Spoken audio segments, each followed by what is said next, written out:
evening, everyone, and thank you so much for joining us. We are very excited to be able to start talking about getting back to a new normal. And we're also very grateful that Rabbi Rothman from the Aish Thornhill Community Shul has agreed to join us tonight as our moderator. I'm going to pass over the floor to Rabbi Rothman, who will be getting us started and introducing our panelists, and he will guide us moving forward for the next little while as we get a greater understanding of what comes next. So thanks everyone for being here. Rabbi Rothman, it's all yours. Thank you very much. Just before I introduce everyone, I just wanted to take a moment just to set the stage a bit. The question came up in our synagogue as to why it was and why it is that we followed all of the COVID protocols so strictly, when we know that there are many places throughout the city that did not. And yet we made a point of wearing masks for years and following all of the rules. And one needs to question as to why were we so strict? And the answer that I gave to the synagogue this past Shabbat was that the reason is because of community. Each one of us wore masks, which was uncomfortable, which was a bit of a problem for us. However, it was a bit of a problem for us, but it allowed other people who were compromised or who believed that they were compromised or who actually have issues that they could not join the community if people were not strict. And therefore, those of us within the community who would not have a issue in being within other people during the time of COVID made sure that we social distance and that we wore masks and we followed all of the protocols that our medical committee gave to us in order so that those people who were immunocompromised or the people who were senior citizens and others who had issues would be able to stay a part of the community and to remain a part of our synagogue and a part of the Jewish community here in the greater Toronto area. And the amount of people that we have that are immunocompromised or who are unable to participate, if we had not done that, is a small number within our synagogue. But if you look throughout the community and certainly through the body of people that are served by Lifeline Canada, those percentages are much higher.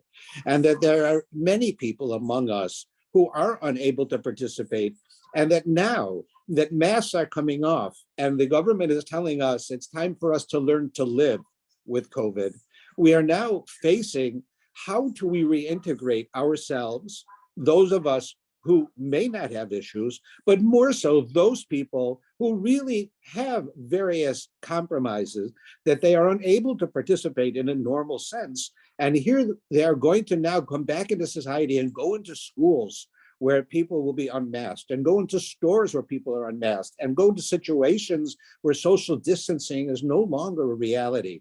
How do we deal with that psychologically? How do we deal with that medically? How do we deal with that socially? And these are issues that are real issues, I think, that face everyone, especially those people who have the various compromises, the medical compromises that face them, that make receiving COVID a serious problem. And if it's a physical issue, a psychological issue, or a social issue, they all are equally important. And therefore, Lifeline gathered together a number of people who are going to speak to us this evening and answer questions. And I'd like to introduce them at this point. First, we have Dr. David Gryn. David Gryn is a pediatrician who's here in the greater Toronto area. You have on the advertising the description of specifically what he does. We have with us Dr. Rachel Mitchell, who is a psychiatrist who works at Sunnybrook Hospital. And we also have with us Linda Conn, who is a clinical social worker also working at Sunnybrook Hospital. Each one of these people deal with the issues that I spoke to you about, and probably in one way or another with all of the issues, but they have an expertise in various areas that will make it that it is much more appropriate for them to speak on one area or another. So it's my job to try to raise some of the questions that we have have been presented to us in advance, and then hopefully to give you the opportunity through the chat to ask some additional questions that will help the members of the community who really face these issues that I mentioned to be able to integrate and to feel more secure in integrating back into the community in what we hope is a post-COVID or a newly type of COVID environment. So I want to thank everyone for joining with us this evening. And I'll begin with the first question. A person wrote as follows: I am immunocompromised, but what steps may I take that are safe? Where can I go? How do I make a balance? What are lower risk options? Now, of course, this question deals with all three of the areas that we spoke of, but I'd like to ask perhaps Dr. Gryn, if first you could address this for us. Thank you, Rabbi Rothman. Let me start by saying good evening, everybody, and thank you for joining us. And I'm sure I speak for my colleagues here as well in saying that we'll try our best to answer everyone's questions, and I'm sure we'll have some interesting discussions through a multi-dimensional lens. But there are many questions that don't have perfect answers, right? And each of these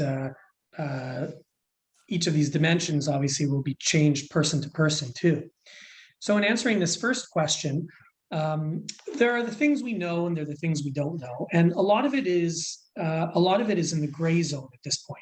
So if this was 2 years ago, we'd be talking a lot about what the benefits are of wearing masks, different types of masks. What are the benefits? You know, nothing works 100%, obviously. Vaccination, hand hygiene, social distancing. You know, we're gonna start with the fact that everyone knows of these different things already, and some other common sense things, such as if you know someone's sick, not visiting them until they're well past their isolation period, and public health has helped guide that, etc. So, you know, moving beyond those, it's difficult to contribute more, except to say that the situation is a dynamic one. That is to say that it's changing rapidly depending on the variant. So with the Delta variant, things were much more concerning. There seemed to be a higher risk of transmissibility, more complications for those that are getting sick at every age group, a minority in most, but still higher than, let's say, the original. Right now, we're in the second common subvariant of the Omicron variant. And thankfully, right now, as we're looking today, things look very different. So it seems highly transmissible, even more so than the Delta variant. But thankfully, in most cases, disease is quite mild. And there are those, as Rabbi Rothman alluded to, that are at higher risk of complications. And some people just get unlucky, even with no risk factors, and get complications and issues. But we have to kind of find a way to balance things. So apologies for the preamble for this, but you know, in answering the question, it depends on how you balance what you're prepared to do, to continue wearing masks, to not continue against the current variant. Right now, thankfully, seems fairly low. It depends on individual factors, how concerned someone is, how high risk, are they recently vaccinated? It doesn't protect much from getting the Omicron variant, but it does definitely protect from severity. Did someone just have COVID? In which case, obviously, for the few months after that, they're much less concerned. That's kind of high level, but whoever did put in that question, if you wanted to ask a follow-up question, if anyone wants to sort of probe further, I'm happy to answer further. Thank you very much, Dr. Gryn. The next question that we have, I'd like to address to Dr. Mitchell. I believe this perhaps might fit more into psychiatry or in dealing with this area. And that is that somebody is asking that my kids are afraid to remove their masks. What should I tell them? Hi, good evening, everyone, and thank you. I echo what Dr. Gryn said about there's no perfect answers. And that will be the theme this evening. But I will say that I will probably sound like a broken record by the end, because if your kids are afraid to move their masks, what should I tell them? First of all, do you blame them? Of course not. Of course, you want to validate that that feeling of being afraid to remove their mask is valid because we've been told to keep our masks on for almost 2 years. And, most children want to do what their parents ask of them, what their teachers ask of them. And so they abide. And then over time, they start to get, they adapt and they learn and they get comfortable with a mask. So as much as it was strange and weird in the beginning, children adapt very, very quickly. And now, in fact, they're most comfortable wearing a mask, especially in the school setting. And they're aware when they're not wearing a mask. And so the first thing that you would say to them, I think, would be, is you validate, well, that makes a lot of sense. I mean, it makes sense that you're feeling afraid to take off your mask because you've been told to keep your mask on for quite some time. However, people have made the decision on that it is now safer to take off our mask. And so that is what our family is choosing to do. Now, the really complicated part about this, frankly, is that that may be the answer for the family that has chosen to remove the mask. But the reality is that there's some that have chosen to take them off and some that are keeping them on. And that creates even more confusion for children. But one thing that I think that we have to remember about kids in general is that they can understand and apply to their world around them a lot more than we often think. And just being straight up and saying, well, this is what we're doing. This is what our family is doing. And these are the reasons. And it's remarkable what they can absorb and how they can apply it and how they can take it in. And in fact, they probably have the whole way. I mean, this whole pandemic has just been inconsistent across the board in terms of how we manage it and why. Sometimes it's okay, sometimes it's not okay. And frankly, we just have to show that we're confident in our decision, explain to them why, and also validate how they're feeling. Okay, thank you very much. I'd like to now address Ms. Conn, our social worker, with the next question, which is COVID put a strain on our relationship with my extended family because we were careful. They were not. It feels like the damage is done and can't be repaired. Is there any way back? Good evening, everybody. It is a real honor and a pleasure to be here tonight, for sure. I think this is one of the probably biggest questions that certainly I get in my practice as well, and it's a very divisive question.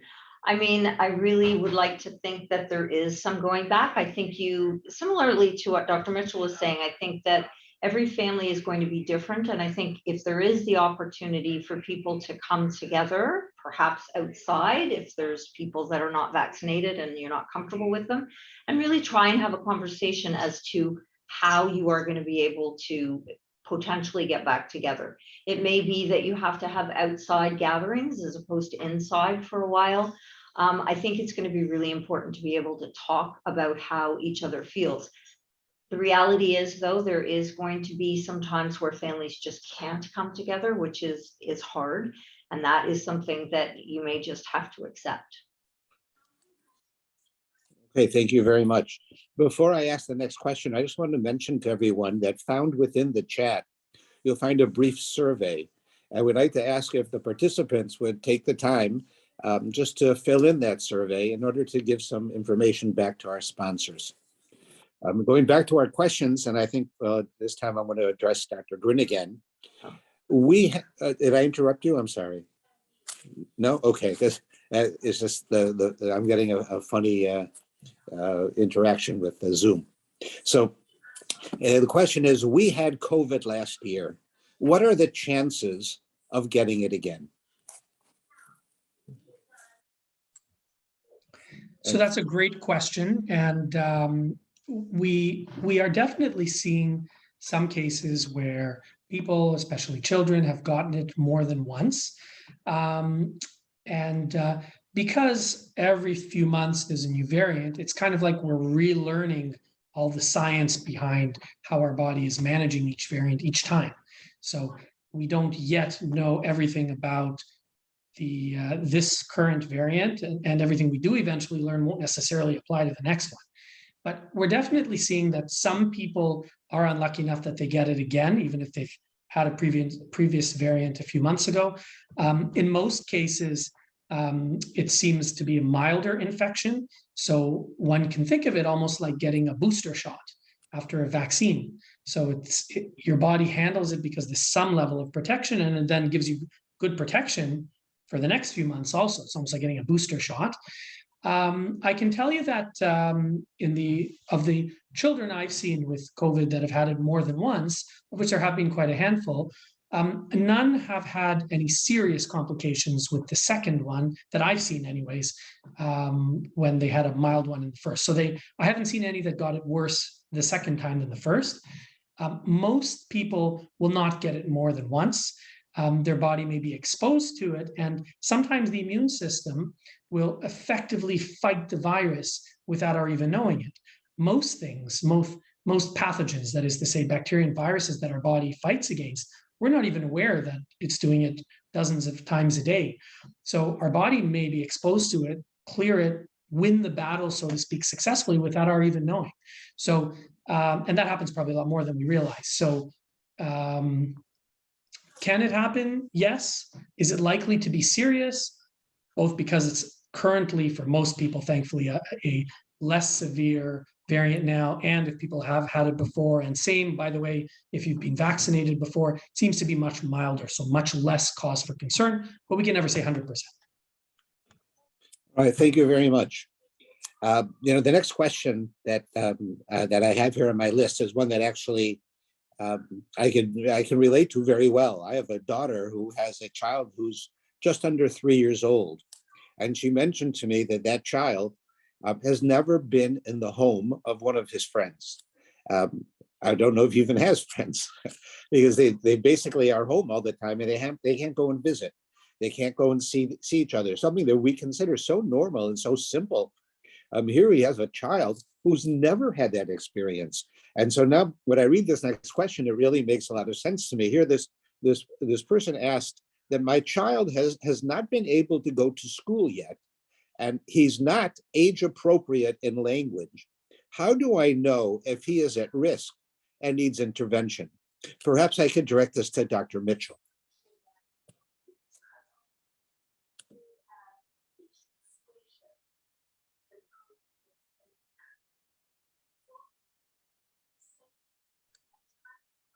Dr. Mitchell, you're muted. Yeah, are you with us? Classic. You would think after 2 years that I would learn. Thank you for that. What I was going to say is that this is, I think, how children are coming out of this and how they're faring and what's developmentally appropriate and what is not. In the context of the pandemic is a question that teachers and pediatricians and parents and social workers and family therapists and early childhood educators are asking themselves pretty much on the daily, because there's no question that this generation of kids has been affected by the lifestyle of being more reclusive, being at home more, being around parents more. They've had less experiences overall, less exposure to the outside world. And frankly, it affects people. It simply does, because children there's nature, yes, of course, and then there's nurture. And the nurture has been really changed. To speak about nurture for a minute, the children that have more of a shy temperament, more of a reclusive temperament, a little bit more slow to warm up, those are the children that are going to be affected even more. Not to say that they won't bounce back, because many will, but there is going to be proportionately more people that are more children that are affected. What strikes me about this particular question is, how do I know if he's at risk, and how do I know if he needs, or he or she needs, intervention? And so what strikes me about that question is that if you're concerned and your gut is telling you that something might be wrong as a parent, the natural thing to do in that situation is to reach out and to ask a professional for help. So how do you know if he's at risk and needs intervention? I guess, there's certain age appropriate milestones that perhaps I could speak to. But I think what would be most appropriate in the situation, and the best advice that I could give you, is to trust your gut and err on the side of caution and always ask, because there's no harm in doing so. Okay, thank you very much. Can I add to that? Just to say, Please. thank you. And just to add that when we look at it from a medical perspective, there are limited published reports and studies looking at child development at all ages in the time of COVID over the last couple of years and effects. The problem is, sorry to say, that there's been a lot of publication bias. So that is what that means, is that not everything that we see we're able to get published. So, for example, there are some studies saying that yes, there have definitely been adverse effects of excessive isolation and of wearing masks, especially for younger children, in verbalization and seeing facial expressions, recognizing facial expressions as part of nonverbal communication. Is that major? Maybe yes, maybe no, maybe it's probably things that kids will pick up over time. But it's difficult sometimes to get those published because some journals have been more steeped in politics than others. So the American Academy of Pediatrics is generally a much more political based organization than, for example, the Canadian Pediatric Society. So their main journals have been, I'm assuming, quite reluctant, because they tend to not ever publish anything that goes against the grain in terms of what the overall social pressure has been, i.e., that we shouldn't have any alternate message to isolation and wearing masks. So they published some articles saying, oh, no, there have not been any downsides, significant downsides to isolation and masks and things like that on kids, but other journals have. So it's very difficult to say with any authority on this what we've really seen. So unfortunately, it's something we're still exploring. But take with a grain of salt any source that says they have all the answers on any of these complex issues. Thank you very much. I think that's a pretty enlightening statement and very helpful. Now we can go back to our clinical social worker, Ms. Conn. Here we've got a question that says, my kids don't even want to start doing after-school activities now that things are opening. They have become sedentary and just want to sit on the couch with their iPads. In fact, somebody asked a question just in the chat, like, dealing with kids who are gamers or who are loners to some extent on their own. And this has just added to that and almost made it the norm. Right? What should I do? Should I force the children to interact with others? How do I encourage them? What do I do to try to break this so that it doesn't become a lifelong problem? It was funny when I saw this question, I sort of laughed because it's a common question that I get from a lot of parents, because particularly of adolescents, because they have become much more immersed in video games and online stuff, because that was really their only way of communicating with their peers. You can't force your child. I guess my question would be, not so much have they just become sedentary and don't want to, are they anxious about going out and reconnecting with their friends? They haven't connected with them, physically for a couple of years. Are they anxious about what people might think of them? That kind of stuff. I would probably give them, sort of a choice of activities, like, okay, there's a couple of things at school.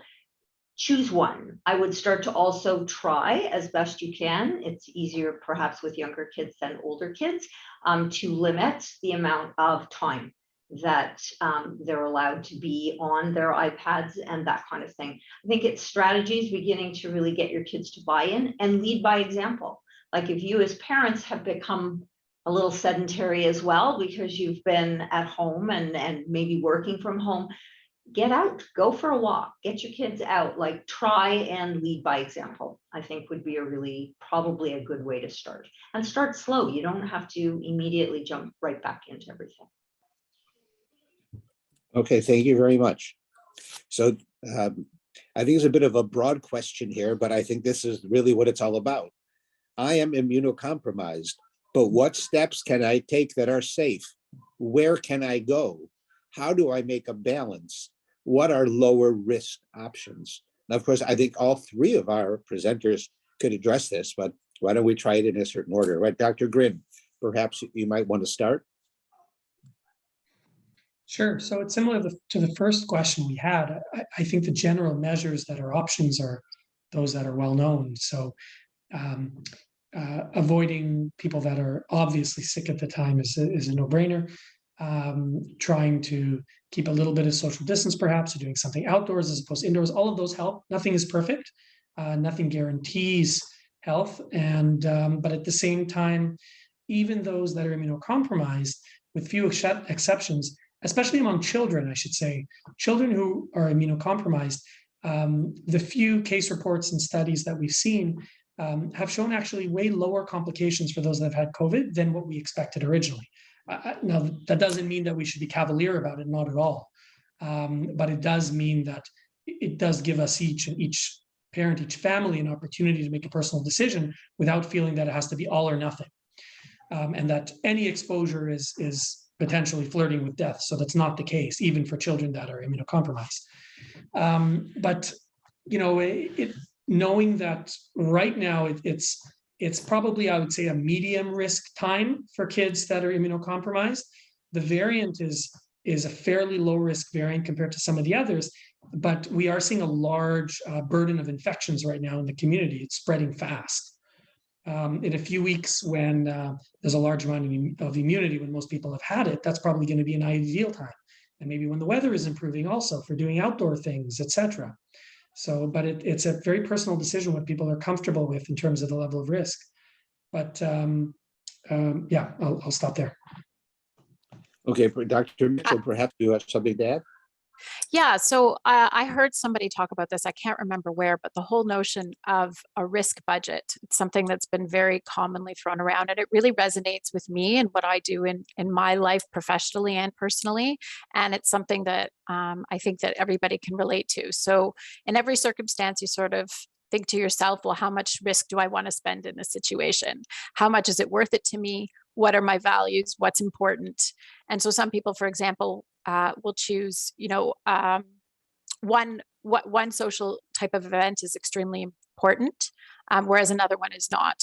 And whereas to another family would be different. And I really think that there's a lot of, it just makes a lot of good sense to approach situations like that and all these very complicated decisions, especially when there's no right answer and there's no straight answer. And everybody's risk tolerance is different, and everybody's actual risk from the variant and based on their own medical situation is also different. So, and I think that, you know, to the question about that Linda got about the polarized families. I mean, I think we have to understand that within families, people are going to make different decisions, and so. We have to try and be as respectful as we can.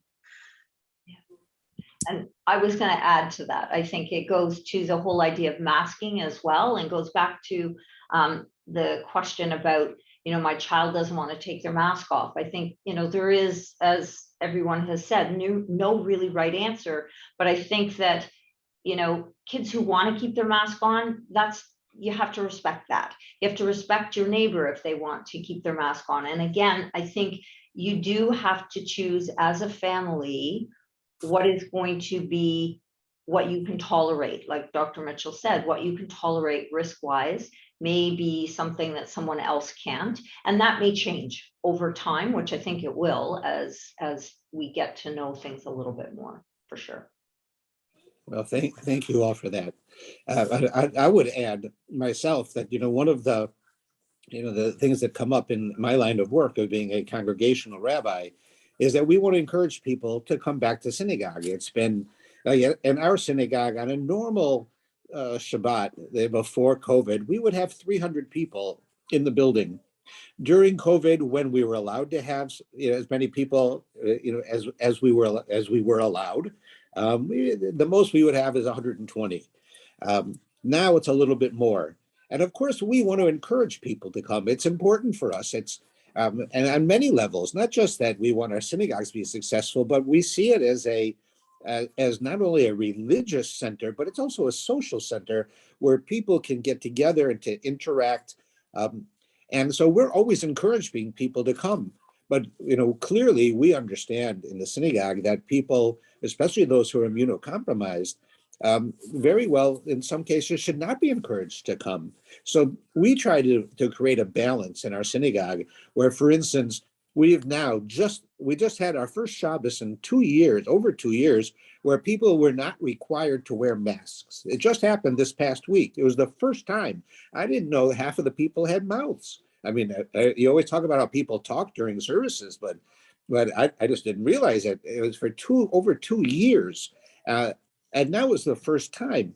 Now, I had to actually give a talk, not that we had a problem with it, but I felt it was important that just as we had to encourage everyone to wear the masks, we also have to encourage people to respect those people who are continuing to wear masks. Because I would say out of the 100, 120 people who are coming, I have 10, 15 people who are still wearing masks. Some of them are doctors, some of them are elderly, some of them have various illnesses or have issues with people in their family who have various illnesses or dealing with senior citizens within their family. And it's totally appropriate. We went so far in our synagogue that we created an area within the sanctuary where we told people, if you come with a mask on, you can sit anywhere you want. But if you want to sit in an area only with people with masks, we're going to create that area for you. Now, medically, is there a reason for that? I don't know. I'm not a doctor, and I don't know if we can actually say that, but it made people feel more secure. And our idea is that outside of the medical issues that can happen, the going to a synagogue can provide so much to the psychological idea of how a person's health, that a person can socialize, they can see their friends, even with a mask, even social distance, even if they're just simply 6 feet away in the sanctuary praying, but to have that social interaction, to see each other, to be together in a room with people, even if it's not full, is an amazingly positive experience for people. So we encourage people to do it, but we also have to keep in mind that there are clearly people who should not be encouraged, right? I've had, the occasion in my career not that long ago where I had a senior citizen who was told by his doctor that he had to eat on Yom Kippur. And this was not the first time this happened, but it was probably the most drastic one. And he wouldn't listen to the doctor. He was a Holocaust survivor. And I had to go to him and say, listen, you have to eat on Yom Kippur. I know it sounds strange for me to tell you this, but you have to do it. And he said, I didn't eat in Auschwitz. I didn't eat during the war. I'm not going to eat now. And I said to him, listen, sir, I called him by name, you're going to die. You can kill yourself. Don't do this. You have to eat on Yom Kippur. That's a mitzvah for you to eat, not a mitzvah for you to fast. You can't hurt yourself. Don't do it. It was the opposite of what one would expect. But there are times when people, as much as we want them to come, they shouldn't come. But that's not the majority, I believe. I think the majority of people, with the safety and with the guidelines and with the protocols, that even now when we've taken off masks, we still have hand sanitizer everywhere. We still have people with masks. We still have a certain amount of social distancing. We still have, like if I shake hands with someone, right, probably a third of the people won't shake hands. The rest of them who will, we're constantly sanitizing our hands. So we are doing whatever we can to try to make it possible, because we want people to understand that while some people should not be back into society fully at this point, until things become more defined and we have more of perhaps an immunity within the community. But it is important also that the people should feel that the psychological effect, the social effect of getting back together is enormous. And it makes a world of difference on our health. I know my own mental health has improved enormously just because I can interact with people. It was so difficult for me to have to stay home day after day after day, not to be able to go to the synagogue on Pesach and on Purim. And yet this was an important point. So I think that we have to certainly take very strongly what our doctors are telling us. And we also have to think about our mental health and our socialization. And that's what each one of these people are addressing. But I see it myself. So I, for the most part, am rambling. because we've answered all of the questions that we were sent in advance. So if somebody does have on the chat a question that they would like to ask, we're very glad to try to address it. But I see, I have one. Let me take a look at what Rothman, can I just add to what you were saying? Please do. Just for everyone on now, so just to reiterate, the effects of isolation and have been profound for children, and it's a little trickier for children to detect this because adults will talk, express, other people, so when something's different. It's always harder with children. But to give just a couple of pointed examples, early on in the pandemic, there were lots of jokes about, oh yeah, birth rates can be high 9 months later, et cetera, et cetera. In most countries, the birth rate actually declined about somewhere between 10 to 20% in the first year of the pandemic. We saw it at our hospital, and all of our peers saw the same. There was just a sense of nihilism, of it being like a dark time and things are going to end badly, and pessimism. Many hospitals closed their pediatric medical units and had to open eating disorders units, double, triple the usual size for kids that are having mental health problems, eating disorders. It was a tremendous problem, way worse in number by far than any medical complications from COVID that we ever saw. So with the caveat again that we have to be kind of cautious and we can't throw caution to the wind, but it is critically important, especially for children, to start trying to find a way to move forward and to re-normalize. And it's a dynamic process. There could be, hopefully not, but there could be a really bad variant in a few months that makes us completely rethink and close things down again. Who knows? But I think everyone should have a plan in place for now and over the next few weeks, if optimistically numbers are continuing to drop. How are we going to get our families, and that applies both to adults and children, what are we going to normalize? What are the steps? What are the milestones we want? How do we foresee things going back as close to normal? And as adults, we make decisions based on our comfort level. And I'm not a mental health professional, so some of my colleagues here can comment more, but have a feeling that adults are better equipped to deal with this than many of our kids and teenagers especially have been. But for young families, it's really important to have a plan and to try to, within the confines of what you're comfortable with and that risk benefit kind of analysis, to try to plan to normalize as much as possible for the kids. It's so important. And I would echo that for teens as well. I really think that a lot of the teens, and Dr. Mitchell, you can speak to it as well. I've certainly found in my practice that the level of anxiety in the adolescents that I deal with has really increased. And interestingly enough, it has increased even more now that the restrictions are being lifted.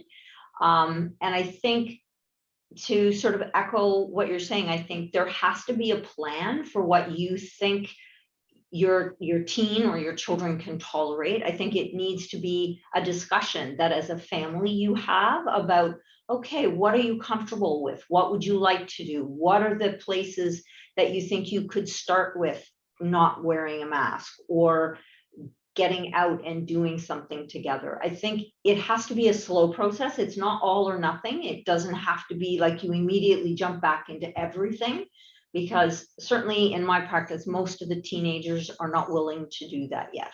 They just want to go very slowly and really reintegrate back very slowly. All right, thank you. Actually, somebody just asked a question about a teenager, and you just addressed it. Now, I'm just going to read the next couple of questions, but I'll do one at a time, of course. And I'm not sure who could actually address this, but the first one is in regard to a question regarding people who have both cancer and COVID. And they've asked how does people who have stage 4 cancer patients been doing when they catch COVID? Have they been getting sicker, or is there higher death rates? Has it been postponing treatment, making the cancer grow in any way? And I'm not a doctor, but I would think that certainly it makes it worse. But perhaps Dr. Gryn, just as a medical doctor, that you might be able to help us with that. Sure, I'll try. It's not exactly my area of expertise, so I'll have to defer to, and I have to say, it's probably best to ask one's oncologist about the effects of individual treatments. So many of the chemotherapies or immunologic therapies are immunosuppressants, and some of them are significant immunosuppressants. The age of the person makes a difference. So as I mentioned, kids on immunosuppressants don't seem as harmed. Their immune system's not as vulnerable to COVID as we originally thought. They might be adults, different story. So you may want to ask your oncologist about the specific treatments you're on and what your risks are and what their experiences have been for their patients that did get COVID. I can't comment on that. Okay, and I would presume that our psychiatrist would probably be similar in her answer, and that is not really the area that we work in. But certainly, I think that it's something that we've all noticed, and that when the government stepped in and told us that we should not be having many of the surgeries that they considered to not be necessity, yet there certainly was a great effect on people. We saw ourselves that my inability to actually go to my doctor to have a checkup, rather and to do it on the telephone. I'm sure that if I had that and found that to be sort of insufficient, that people who have been suffering with various illnesses and various issues, if their inability to go to the doctor and to spend time with the doctor and to speak to the doctor, just face to face talking to your doctor that you have a relationship with, makes you feel better. If you haven't been able to do it, I'm sure that we're going to find that in coming years that people are going to have sicknesses that perhaps they may not have had, or there are going to be repercussions that perhaps they may not have had. I don't know if I'm speaking out of, I'm the only one who's not medically trained here, but it seems to me to be the case. Do you agree, Dr. Gryn? Oh, 100%. Yeah. We actually saw a significant spike for the first half of the pandemic in the acuity of those coming to the emergency department. So what that means is that many people were not coming in when they're mildly ill. And by the time they were coming in, they were so severely ill, and it definitely affected our ability to care for them. I'm talking about mainly in the adult world, and delay in surgeries, delay in diagnosis of cancers because of delay in diagnostic procedures and things like that. Much of that is behind us, and we've all been working kind of double time to shorten wait lists and try to catch up and compensate, but it's been a struggle. All right, thank you. Now, I did get a question that I think we should address to Dr. Mitchell, if possible, and that was that one of the parents is saying that anxiety is so widespread. Has there been any talk of adding coping strategies to the curriculum at schools? And I would say that perhaps we could address this also. Perhaps there are some coping mechanisms that you might recommend that would be possible for a parent to be able to help deal with their children who are having an enormous amount of anxiety over what's going on around us. So to answer the first question about whether anxiety is going to be, or management of anxiety is going to be integrated into the curriculum, I would say that mental health is top of mind for all educators at the moment. But of course, there's lots of factors that go into integrating something into the curriculum. And so I think that the government, their ears are open, and certainly people are trying to talk as loud as possible to get these things, to get our children more equipped to deal with the anxiety that they are faced with. So the answer is yes. Is there anything concrete? Has it been solidified? No. And, certainly advocacy is going to be needed as to what exactly is needed.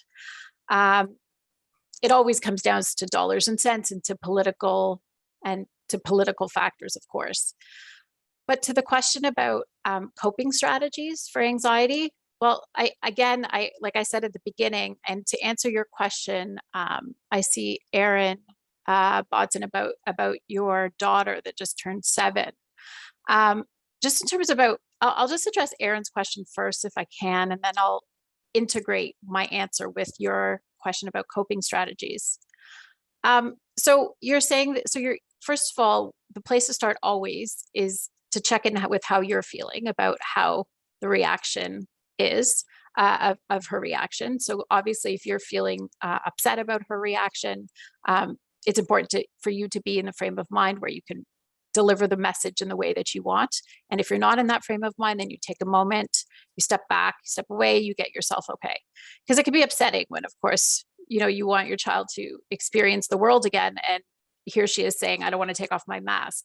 And, that can be upsetting as a parent. So if you're having a reaction, let yourself have a reaction, and then get yourself back to the place that you that you can be in to deliver the message. And then the second thing is to validate, like I said at the beginning, that it makes sense that she's scared to take off her mask because she got COVID. She doesn't want to get it again. And we've asked her to keep her mask on for 2 years, and children adapt. And then I would have a conversation with her at a time when you're not running out the door, at the time when she's not distracted by an iPad, at the time when she's not hungry or tired. So at a time when it's calm and it's just the two of you, and your wife or whoever else would be important, and have a conversation about what would be something that she would look forward to in terms of taking off her mask. What would she enjoy about it? And if she can't articulate what makes her scared, that's fine. But perhaps what you could do is do a graduated approach to how to wear her mask, to taking off her mask. So for example, which part of the day do you think would be easiest for you? Perhaps it would be starting at the end of the day, because then you're going to be leaving school. So maybe for the last 15 minutes or so of school is when you start to wear it. You start to get to feel like what that feels like. And you sort of it's called like a fear hierarchy. So you start with what you can manage, and then you get all the way to the top. And maybe the goal isn't not wearing a mask all day at school. Maybe that's not the goal. Maybe the goal is just feeling as if you're going to be able to manage the world without a mask in some degree, in small bites. Maybe it's being able to interact with a peer without a mask. Maybe it's to be able to have a conversation with the teacher. I would definitely involve the teacher as well. I was actually going to add to that I think it's critical. Yeah. You get the school involved to support your plan. Like, I like the idea of, like, at the end of the day, maybe the teacher can help her, or your child to feel a bit more comfortable. Also, maybe there's a really good friend in her class that would also really supportive, like, let's take our mask off for 5 minutes and see what it's like. So I think it would be really critical to get the teacher involved as well. That's an interesting thing. I do think that part of it to this point has been a social dynamic where she said, okay, of the 21 kids in my class, she said there's only like 4 or 5 kids that are not wearing masks now. So there may be a social component to it. Yeah, there really is. Yeah. So thank you both.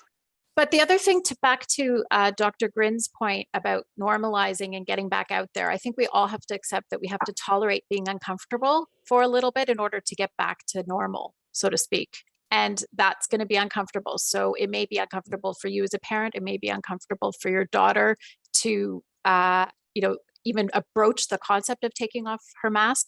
But for the child that's stuck on the couch with the iPad and doesn't want to go play baseball, and for the congregant, the lifelong devout member of a congregation who's afraid to go back to synagogue, all of us are going to have to tolerate being uncomfortable for in order to get back to normal, which will feel more comfortable eventually. Thank you. And I think that's an excellent remark, that just as uncomfortable as we were in the beginning to have to accommodate living with COVID, we're going to have to do the same to come out of it. And it's probably a very important message for us all. I do have one more question that came across, which I think is an interesting question. It has to do with vaccinations, and not with vaccinations in a medical sense, but more so, it's a very divisive issue. It's become very politicized. It's almost like, you have to be a part of a certain political party, and you're going to be vaccinated or not vaccinated. And what's happened is of course, among families, among friends, among community, you'll have people on both sides of the issue. And I know in my case, I'm very surprised sometimes by people who tell me that they're not vaccinated, because I would never have expected it, or people who are enthusiastically vaccinated. It's very interesting, but what's happened is it's become extremely divisive, and it has caused a lot of problems within the community. And that even when you try to address it, as Linda Conn mentioned earlier, very often you're unsuccessful. And and we end up with people who are close friends not being as close, or family members unable to speak to each other or spend time with each other. So the question was asked of, understanding that in the area of vaccination, is there any advice that you could give us that perhaps might be able to assist us in learning to accommodate each other in such a way? I think it's going to be difficult. I really do. And I read the question, and, you know, I mean, personally, I have that issue in my extended family. There is one person, and it has created a huge division. And we're still struggling with how to respect that person's decision, yet at the same time, keep your family safe. So I think, or to keep, you know, those people in your life that perhaps are immunocompromised or whatever, or elderly, safe. And I mean, I hate to be sort of negative, and maybe the rest of the panel can say, I think there's going to be people that you're not going to sway. You're not going to change their opinion. You're not going to change their decision. And you just have to decide whether or not you can tolerate that or not, and what you want to do about it and how you're going to accept it, which is really hard. Yeah, I agree. I think it's a very difficult situation, but one that I don't know if we really have to convince people one way or the other. And perhaps it might simply be that we have to come to terms with the fact that this is going to be another issue that we won't agree on, but that it's an issue. It's not life. And that our lives, our relationships are larger and bigger than that. And as time goes on and more people are vaccinated and more people do, sadly do get COVID, it's going to become less of an issue of getting COVID because more people will be immune and more people will have vaccinations, and it'll become less of a discussion topic as to who's vaccinated and who isn't. So, I always tell people when we try to have conflict resolution that our goal is not for us all to be the same. It's like the Talmud says, God created us all with different faces, and we can live with that. He also created us all with different minds, and we should learn to live with that. And it's difficult, but we're not all the same. We don't all think the same. We're not going to convince people who aren't going to get vaccinated to get vaccinated. At least I'm not going to be able to. Maybe a doctor could, but I can't. And somebody who isn't vaccinated is certainly not going to convince me that I shouldn't get my next booster. I'm going to. So, but I can still love them and care for them and be close to them and be friends with them. And as they say, we can agree to disagree. And it's going to become less of an issue as time goes on. But that's about the best I can offer. But with that, I do want to again remind everyone about the survey that you find in the chat that you can please take the time to fill out so that our sponsors today would have that information. And it seems that we've pretty much come towards the end. So I want to take this opportunity to thank every one of the people who are with us today, both Linda Conn as a clinical social worker and our psychiatrist and our pediatrician, Dr. Gryn and Dr. Mitchell. We know that our time, people's time is precious, and when you give of it to an important organization like Lifeline that is here to help so many people, we know that your hearts are in it, and that's why you do it, and it's certainly appreciated. So I wanted to take the opportunity to thank all of our participants for coming here today, and thank Lifeline for having the foresight to put together an evening like this, and of course all of you who are here participating to be able to learn and to be able to get back into society and to take the next step towards normalizing our lives and being able to move on from a world of COVID to a world that we're much more want to be a part of, which may contain COVID, but it won't be all about COVID. So once again, I want to thank everyone for joining with us this evening. It's been a pleasure participating. I hope this is just the beginning of many times that we'll be together. So thank you all again.